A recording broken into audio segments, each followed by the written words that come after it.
Mahaba nga manipis naman ang laman kaya hindi pinapansin ng iilan. Espada tawag ng karamihan. Dito ko nalaman na mapasyal sa palasyo ng kamahalan. May sarap pala itong gumuguhit sa lalamunan. Kahit sa kinilaw pero sa toyo at wasabi medyo nakulangan ako sa timpla na gamit nila. Kaya ngayon sa paraang kinamulatan dito ko susubukan. Tinanggalan tinik pati ang balat, kinuha ang laman. Saka hiniwa ng maninipis din na binabad sa suka. Pinatuyong halamang dagat, gusto kilalang pangalan. Sa amin naman tambalang. Masarap din itong kilawin, malutong kapag nilantakan. Mapagsama ang sarap, eto ang tambalan. Pinagsama sa isang lalagyan dito na papalasahan. Kamatis unang lagay, sumunod na sibuyas. Laman at dahon magkasama na.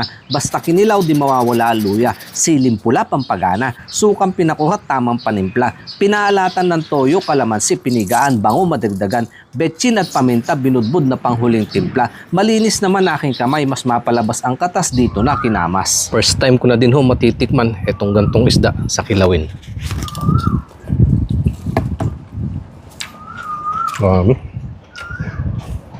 Ang bango ho. At saka yung laman niya kahit hindi ko binabad sa suka.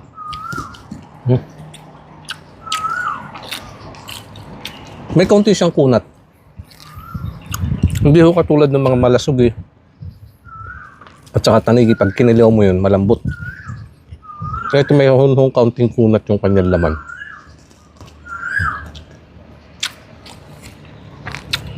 Masarap din oh. Bagay siya, kasi nga po yung gusto, malutong. May kaunting kunat, ang saka po lantakan.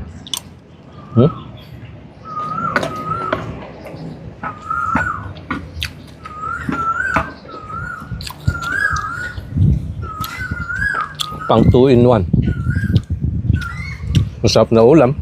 Panalo din po yan sa pulutan. Pinirito ko lang naman yung mga ulo at saka buntot para hindi masayang. Mga pati matinik mo, kaya na din lahat.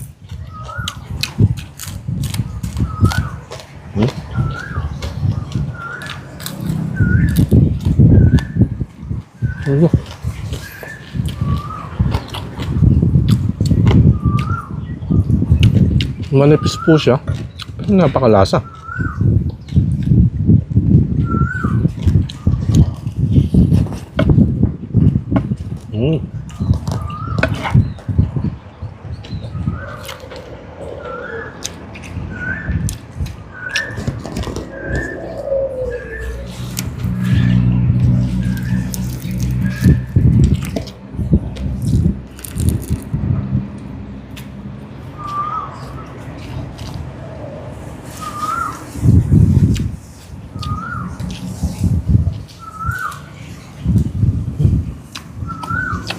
Sa mga kanain po natin dyan, may access din sa ganitong klase ng isda.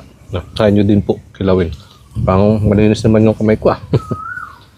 Mas masarap po kasi yung kinakamas na ganito para lalo lumabas yung kanyang katas.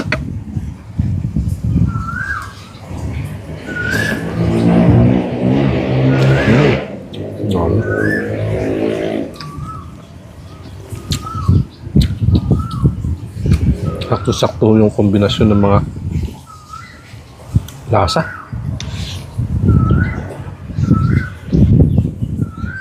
Mga sangkap.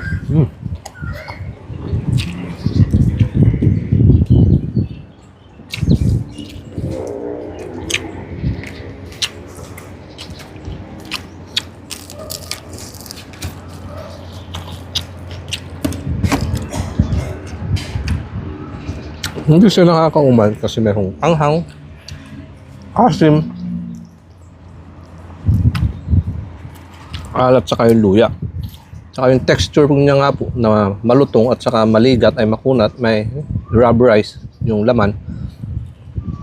Saka po niyang papakin.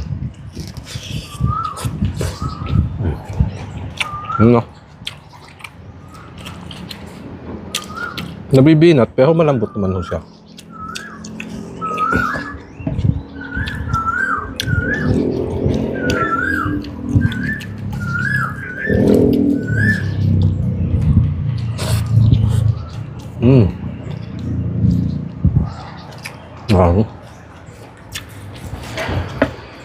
Okay na okay sa akin to. First time ko po subukan sa gantong kilawin itong isda nga po na swordfish. Pero umayon ho sa akin panlasa.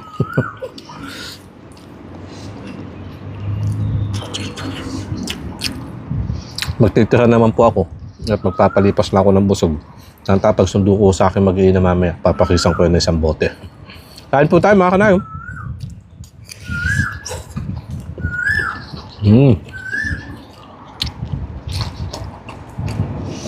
Sarap.